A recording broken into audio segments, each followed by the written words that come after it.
That was before the shooting. That was before, right? Yeah. Nas, yo, let me tell you something. Look, people think I don't like Nas, right? I don't, you know this is the pledges. I was more hurt about Nas. You have to make a certain amount of albums yet to be on in the ring with me. You have to have survived a lot. You know what I mean? You can't be an album or 2 albums, or you went platinum one time and you may have performed in front of 6,000 people twice in your life. You can't do that. You know, you can't fight like that. So that's not really a battle.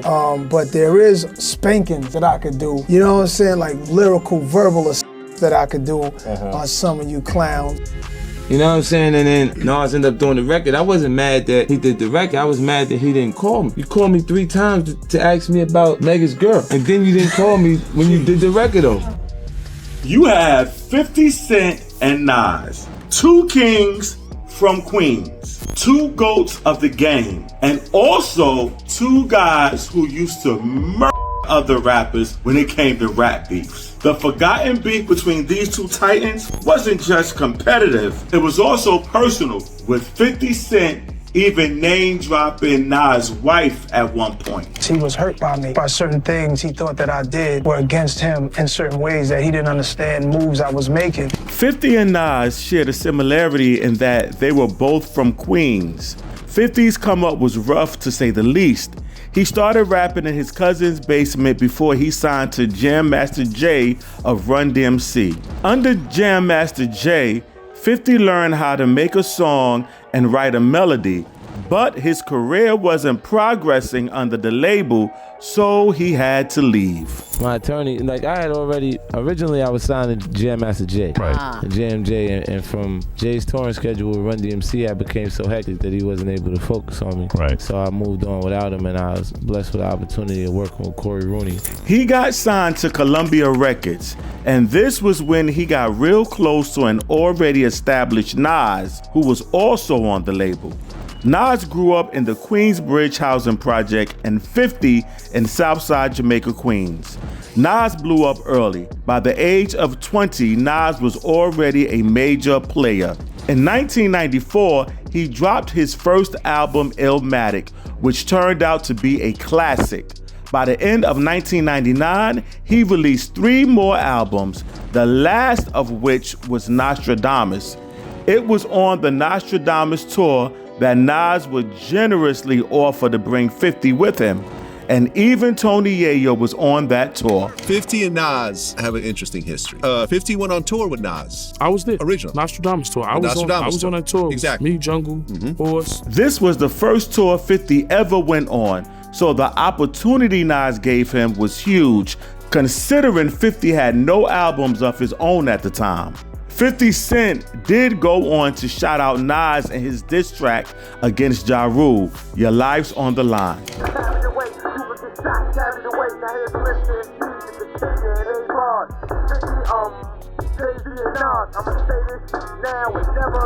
However, it was on this Nostradamus tour that the first seeds of this beef would be planted. Although 50 was grateful for the opportunity Nas gave him, both him and Tony Yayo were kinda shocked to discover how much Nas kept to himself. I mean, I thought it was gonna be a lot of weed smoking, like on the bus, but Nas was like, reading books. So, I'm going up for Illmatic. I'm an addict, 20s of Buddha and beepers. So I thought, we was gonna be smoking hella weed. Bitches gonna be running through that shit. But he was kind of like a laid back cat that was kind of like smart, reading books. So I was just like, that was Nas. I'm like, damn, smart, reading books. And it was on that tour that 50 started to feel like Nas wasn't doing enough to put his crew on. According to 50, although Nas did do him a solid by bringing Jungle and Bravehearts on tour with him, Nas wasn't really transferring that momentum he had on him down the food chain. That's how he is, you know what I'm saying? But I didn't understand how, when he was in position, how he didn't do anything to set up his crew. You feel what I'm saying? Like, the Bravehearts, like at the time, Jungle, Wiz, Horse, all of them, and we was all on the same van together. We wasn't even on a bus. Right. Now, 50 was still cool with Nas at this point, and his opinion on this would soon change after beef officially started. 50 got shot 9 times over his dealings on the street and his very public feud with Ja Rule. And this led to 50 being dropped by Columbia because they felt like he was more trouble than he was worth. You know, like, I get shot, I'm in the hospital 13 days. After that, I call back to Columbia. I'm like, yo, sup, I'm ready. And they don't have no answers for me. That's worse than getting shot. Like, getting shot is, to me, after I'm patched up and I'm gonna be all right. You know what I'm saying? This feeling of betrayal is what would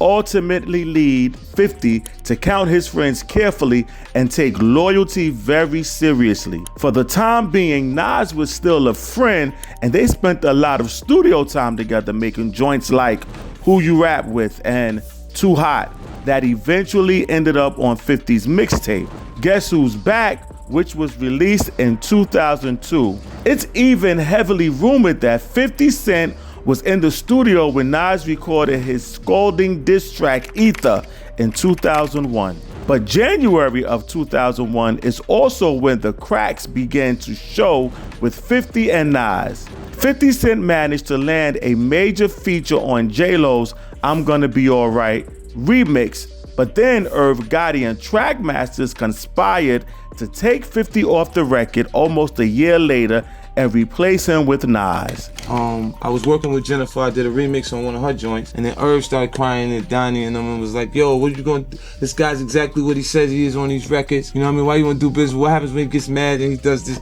something to Jennifer? So he was kind of using me against me at the time, and then they pulled back off and he was like, use Nas. Nas just beat Jay-Z. They just went through the ether. They were using 50's gangster reputation against him and literally scared off an opportunity for him because they wanted to bury him.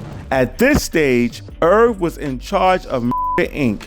And if you got anything to do with that other side, then you're automatically an enemy. 50's problem with Nas wasn't that he did the record, but that he never told him about it when they were already on a calling basis. Nas ended up doing the record. I wasn't mad that he did the record. I was mad that he didn't call me. You called me 3 times to ask me about Mega's girl, and then you didn't call me when you did the record though. 50 Cent hilariously found out about the switcheroo while he was in his car. And then I'm like in the car, I'm like, yo, and I see that they say new Nas, Jennifer Lopez. Oh no. The song comes on and it's Nas. And like he didn't call early on, like he had some issues with And on top of that, 50 stated that this even caused some tension and friction between Irv and Jay-Z. You see, Hov had just lost the big rap beef with Nas, and Irv was pushing Nas into the limelight even more. And at the same time, this is when 50's opinion on Nas really started to shift. He didn't like how close Nas was getting to Irv Gotti and everybody on Murder Inc. Because he felt Nas was hogging the spotlight a little too much and not putting anybody else in position. Like how much, that's that help that I was talking about though. At that point, if while Nas had that energy, he could have helped them get into a decent space financially before going, you know what, y'all on your own. He didn't really give them that support and then said, now y'all on your own. And after the J-Lo drama is when both guys finally got to dissing. 50 would be the one to take the first shot on the G-Unit mixtape in January 2003. On the track Bang Bang, 50 name drops Nas' partner Khalees.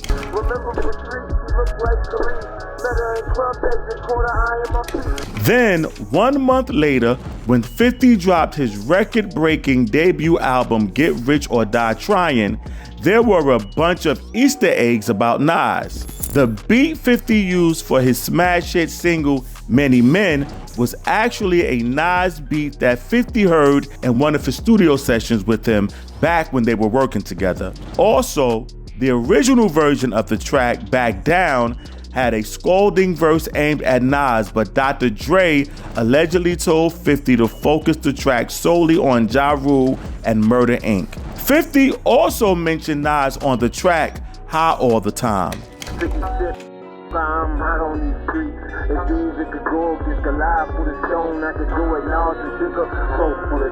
Then later in the year, he took some more shots at Nas, name dropping him on the G-Unit record Gangsta Shit.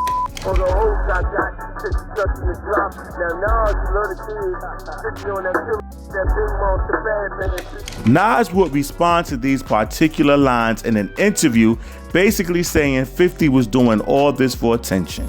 I hear people putting their raps, Nas love the kids, I love the guns or whatever. 50's an artist who's really basically, he came in the game like that. He came in the game calling out a lot of people, and his career is basically about publicity. And Nas, he was really trying to keep the beef out of his tracks, but respond on stage or in interviews, but only for a while. And in a performance at Central Park, he thanked fans for supporting real hip-hop and not 50 Cent's music. Represent that real street New York.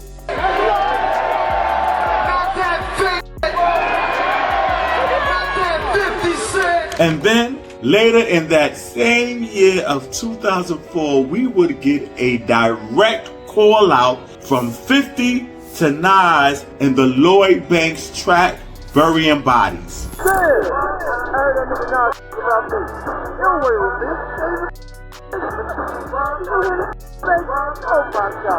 50 was relentless, and he dissed Nas again in 2005 following his second release studio album, The Massacre. On the track Piggy Bank, he goes after Khalees again, mocking Nas for putting a tattoo of her face on his arm. I mean, that was his wife at the time. Like, what's wrong with that? Khalees said a milkshake, bring all the boys to the yard, and Nas went to tattoo the cheek on his arm. I mean, like, way out in Delhi, knows you good. Looking to think about this, you can suck up a lot. 50 Cent went all in and even released an animated music video for the diss song.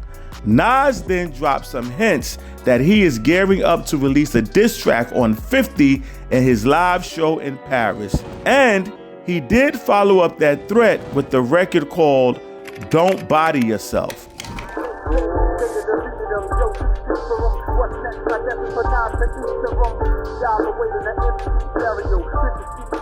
This song was never officially released. Game did later make a remix of the song, which he released because he too was dissing 50. Nas then made another diss track called Spastic, which also never officially released. 50 Cent would respond with the track named Just a Touch, which wasn't a direct diss at Nas, but once again took a jab at Nas' relationship with Khalees. I do things that I never ever do. On the radio, they saying me and you are item. Now I fall in love with hoes, me, I just like them. 50 Cent then dissed Nas again in 2005 when he released a remixed version of Window Shopper.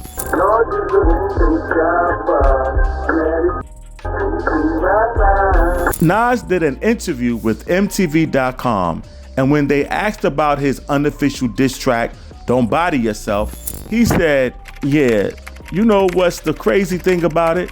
I've had times of missing 50. I brought him with me on tour before. He used to open up for me. I showed him his first Bentley. I showed him his first big diamonds in person. He ain't know nobody had real diamonds the size I had. I showed him all that. So I kind of miss the cat from time to time. I would like to know what it is to sit down and talk to him, see what's on his mind. Because all he's showing is that when you get rich, you get angry at the world. And that's not what it's supposed to be about. I would love to really sit down with him.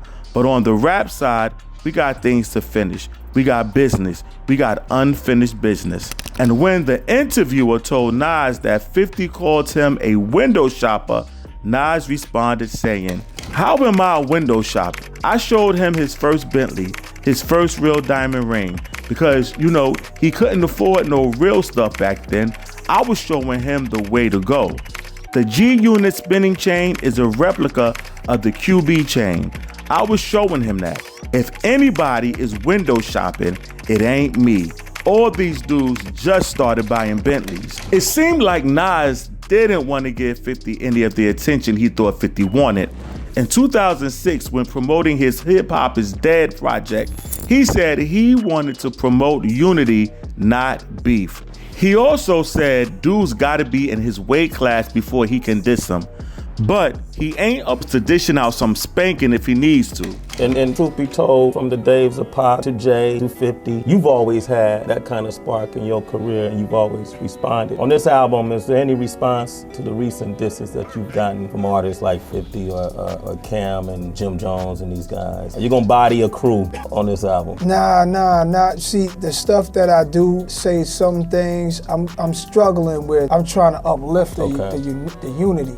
So if I feed into it, we know what that is. You know, when I battled, that was one of the biggest, if not the biggest battle in rap music. So we know it gave them a whole platform to stand on. So they're standing on a platform I built. And in some of the disses, they're saying, you know, some of the stuff that I said. If you listen to Cam's thing, it was just pieces of ether put together. You know, so they're standing on a platform that I helped build. And so you have to make a certain amount of albums yet to be on in the ring with me. You have to have survived a lot. You know what I mean? You can't be an album or two albums, or you went platinum one time and you may have performed in front of 6,000 people twice in your life. You can't do that. That's not about.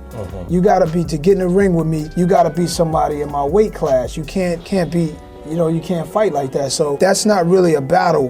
But there is spankings that I could do. You know what I'm saying? Like lyrical, verbal assaults that I could do on some of you clowns out there. But honestly, the take on this album is like really more of a unity thing. After this, the beef slowly died down as the two men swapped jabs sparingly up until 2012, when the beef completely died. In 2014, Nas brought 50 on stage at Hot 97 Summer Jam. 50, yeah. 50, I get it. I get it. Yeah. I run New York City. Turn me on. Look, all things considered, this was a less intense beef, the one Nas had with Jay-Z or 50 Cent and Ja Rule. And you can sort of tell throughout this whole thing that the both of them really wasn't pulling punches. I mean, there was really no real hate involved. The two of them was an essential part of the dominance of the rap game in the late 90s and 2000s. Now, again, these are two kings from Queens who really had a lot of love and respect for each other. If you like that, leave a comment, like, and share. Let us know how you're feeling, and while you poking, touching, and liking, get some merch while you're at it. Yes. Rap Rewind merch is now available, so check it out, and I'll check you out later. Peace and love.